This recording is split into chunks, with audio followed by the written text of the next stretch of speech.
როგორ უნდა გავარჩიოთ ერთმანეთისგან გაციება, გრიპი და ალერგია. გამარჯობა, მე ვარ პედიატრი და დღეს გეტყვით, როგორ უნდა გავარჩიოთ ერთმანეთისგან ეს სამი მდგომარეობა. რა სიმპტომებს უნდა მივაქციოთ ყურადღება და როდის უნდა მივმართოთ ექიმს. დავიწყოთ ძირითადი განმარტებით, რა არის გაციება.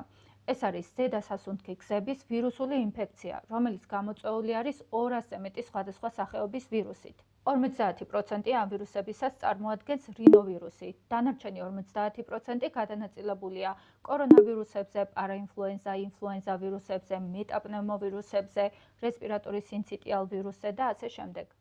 ეს ვირუსები ძირითადად გვხვდება შემოდგომაზე, გაზაფხულზე და იშვიათად ზამთარში. რაც შეეხება გადადების გზებს, ეს შეიძლება იყოს როგორც პირდაპირ კონტაქტი, ასევე ჰაერწვეთოვანი გზით.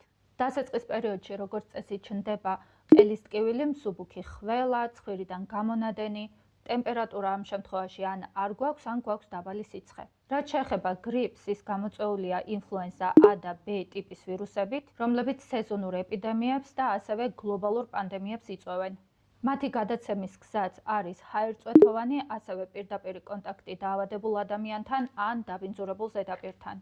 გაციებისგან განსხვავებით, გრიპი მოულოდნელად ვითარდება და იწყება სისუსტე, ტკივილი ტანში, სახსრებში, მაღალი ტემპერატურა. გრიპი უფრო სერიოზულ ინფექციას წარმოადგენს და შეიძლება გართულდეს როგორც ვირუსული, ასევე ბაქტერიული პნევმონიით.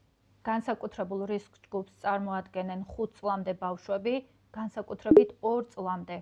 რაც შეეხება ალერგიას, ეს არ არის ინფექცია, ალერგია არის იმუნური სისტემის გადაჭარბებული პასუხი გავრცელებულ გარემო ალერგენებზე.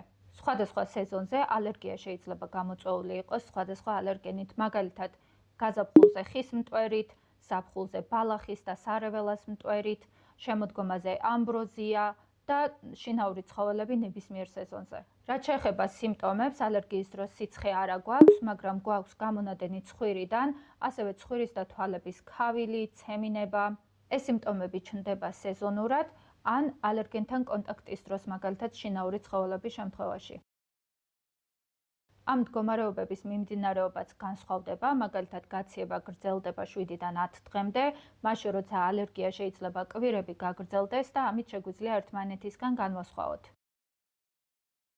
აუცილებელია დავუკავშირდეთ პედიატრს, თუ ბავშვს აქვს სიცხე 3 დღეზე მეტი, თუ გაძნელებულია სუნთქვა ან გახშირებული, თუ ნაკლებად იღებს სითხეს ან შემცირებულია შარდვა, თუ განსაკუთრებით მოთენთილია ან პირიქით გაღიზიანებული, ან უბრალოდ გრძნობთ, რომ რაიმე არ არის რიგზე. რაც შეეხება მკურნალობას, გაციების შემთხვევაში შეიძლება გამოვიყენოთ ზღვის მარილის ცხვირის სპრეი, სიცხის დამწევის საშუალებები, სითხეებით დატვირთვა.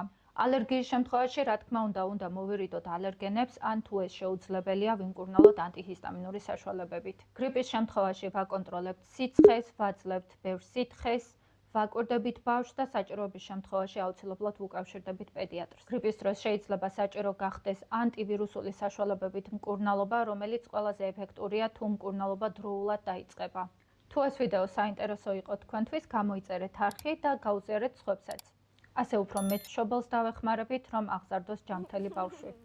შევხვდებით შემდეგ ვიდეოში.